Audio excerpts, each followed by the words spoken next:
பயிலுவோம் இயந்திரவியல் பழகு தமிழில்! அண்ணா பல்கலைப் பாடங்கள் பழகு தமிழில்! வழங்குவது தமிழ் மெக் தாளமுத்து. Hi students, இன்று MA-6404 தெர்மல் இன்ஜினியரிங். இந்த தெர்மல் இன்ஜினியரிங்ல 5th யூனிட். இது ரெஃப்ரிஜரேஷன் அண்ட் ஏர் கண்டிஷனிங். இதுல மாடியூல் 5.24. இந்த 5.24 ஒரு எக்ஸ்பிளனேஷனா கொடுத்திருக்கேன். Explain the split air conditioning system. இதுல வந்து split air conditioning சிஸ்டத்தை நம்ம எக்ஸ்பிளைன் பண்ணணும். அதுக்கான டயக்ராம்ஸ், அதுக்கான சர்க்யூட்ஸ் இதெல்லாம் கரெக்டா போடணும். இப்போ வந்து விண்டோ ஏர் கண்டிஷனிங் சிஸ்டத்தை விட இந்த ஸ்பிளிட் ஏர் கண்டிஷனிங் சிஸ்டம் தான் ரொம்ப பாப்புலரா இருக்குது.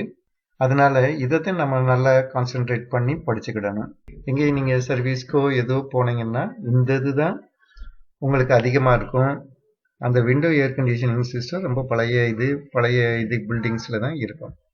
இதுல இருக்கிற அட்வான்டேஜ் என்ன? இது வந்து ஸ்பேஸ் வந்து ரொம்ப குறைய ஆக்குபை பண்ணும். அதோட சவுத்துல வந்து அதுக்கு ஒரு விண்டோ ஏர் கண்டிஷனிங் சிஸ்டம் வைக்கிற அளவுக்கு பெரிய ஓட்டையா அலர்னா ஒரு ஜன்னல்ல அதுக்கான ஏற்பாடு பண்ணணும். இது வந்து சும்மா 1 inch pipe, that is 25 mm டயமீட்டர்ல ஒரு சவத்துல ஹோல் இருந்தா கூட போதும். அது மூலமாவே இத வந்து இன்டோர் யூனிட்டையும் அவுட்டோர் யூனிட்டையும் கனெக்ட் பண்ற சர்க்யூட்ஸ் எல்லாம் போட்டுடலாம். இதுல 2 இதா இருக்குது. ஒரு யூனிட் வந்து இன்டோர் யூனிட். இன்டோர் யூனிட்ல நமக்கு நல்லா தெரியும், எவாபரேட்டர் நமக்கு இருக்கணும். ரெஃப்ரிஜரேட்டருடைய எவாபரேட்டர் அதுல இருக்கணும். அது ப்ளோ பண்றதுக்கு ஒரு ஃபேன் இருக்கணும். இதுதான் ரொம்ப முக்கியமானது. அதோட அதுல டீஹியூமிடிஃபை ஆச்சுன்னா அதுல என்ன ஆகும்? வாட்டர் கலெக்ட் ஆகும். அதை வாட்டர் கலெக்ட் பண்றதுக்கு ஒரு ட்ரே வச்சு அதை வெளியே ட்ரைன் பண்ணி ரூமுக்கு வெளியே சவுத்துக்கு அந்த பக்கம் கொண்டு போறாப்புல ஒரு பைப் கனெக்ஷன் இருக்கணும். இது எல்லாருக்கும் தெரிஞ்சதுதான், நம்மள ஈஸியா நம்ம அண்டர்ஸ்டாண்ட் பண்ணக்கூடியதான். அப்ப அவுட்டர் யூனிட்ல என்ன இருக்கணும்? அதுல கண்டென்சர் இருக்கணும், அதுலயே கம்ப்ரெஷரும் இருக்கணும். கம்ப்ரெஷரையும் நம்ம அவுட்டோர் யூனிட்டுக்கு கொண்டு போனாத்தே ரூம்குள்ள வந்து நாய்ஸ் இல்லாம இருக்கும். அதனால அந்த கண்டென்சரை கூல் பண்றதுக்கும் உள்ள ஒரு ஃபேன் இருக்கணும். இதுதான் இங்க இருக்குது. இப்ப நீ இந்த டயக்ராம் பார்த்தேனால தெரியும், இது வால்.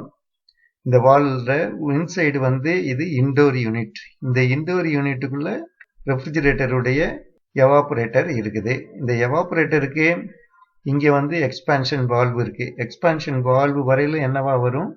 லிக்விட் ரெஃப்ரிஜரண்டா வரும். இதுக்கு பிறகு ப்ரெஷர், லோ ப்ரெஷர் லிக்விட் ரெஃப்ரிஜரண்டா உள்ள வரும்போது என்ன ஆகுது? இது வழியே கூடிய ஏர் ப்ளோ ஆகும்போது இதுல இருக்கிற சில்னஸ்லாம் எடுத்துக்கிட்டு அது கூல் ஏரா நமக்கு ரூம்ல ஆக்குபண்டா இருக்கிறவங்களுக்கு நல்ல கம்ஃபர்டபுளா கொடுக்குது. அதே நேரத்துல இங்க ஏதாவது ஹையர் மாய்ச்சர் இருந்து அதை டீஹியூமிடிஃபை ஆச்சுன்னா அதை இந்த ட்ரேல கலெக்ட் ஆகி அதுல இருக்கிற வாட்டர் வந்து இது வழியே கூடி போய் ரூமுக்கு வெளியே போய் ட்ரைன் ஆயிருது. இப்ப இங்க இருந்து வர்ற இது வந்து என்னவா இருக்கும்? லோ ப்ரெஷர்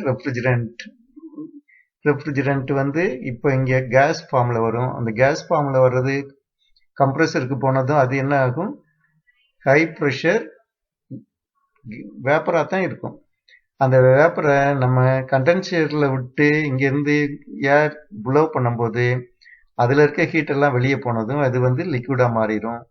அந்த லிக்விட் தான் எங்க போகுது? ரூம் சைடு இதுக்கு இன்டோர் யூனிட்டுக்கு போய் நமக்கு சில்னஸ் கொடுக்குது.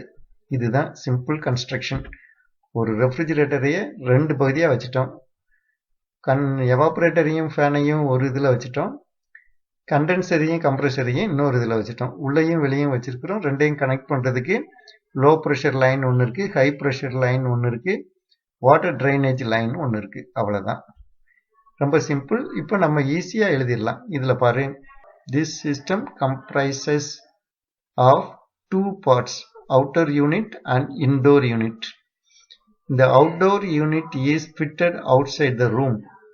It consists of compressor, condenser and expansion valve. இந்த இன்டோர் யூனிட்ல வந்து இந்த அவுட்டோர் யூனிட்ல வந்து கம்ப்ரெசர் இருக்கு, கண்டென்சர் இருக்கு, எக்ஸ்பான்ஷன் வால்வு இருக்கு. இதுல எக்ஸ்பான்ஷன் வால்வு இங்க உள்ள போட்டிருக்காங்க, நம்ம வெளியே வைக்கணும்னாலும் வச்சுக்கலாம். இந்த indoor unit comprises of evaporator or cooling coil and cooling fan. இதில் எவாப்ரேட்டர்னு நம்ம சொல்கிறத கூலிங் காயில்னு சொல்கிறாங்க. அதில் ஒரு ஃபேனும் இருக்குது. These two units are connected by high pressure and low pressure refrigerant pipes.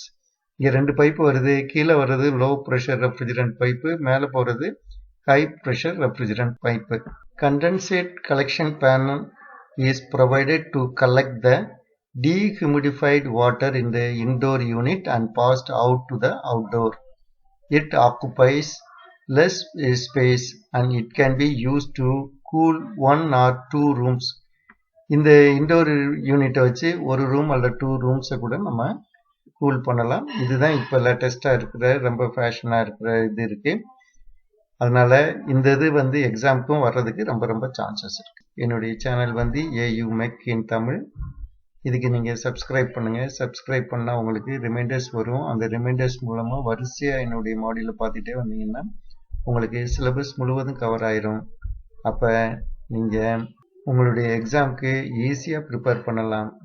உங்களுடைய எக்ஸாமை கான்ஃபிடென்ட்டாக அட்டன் பண்ணி நல்ல மார்க் ஸ்கோர் பண்ணலாம். Okay, see you students. Thank you. Subscribe now my channel AUmech-in-tamil.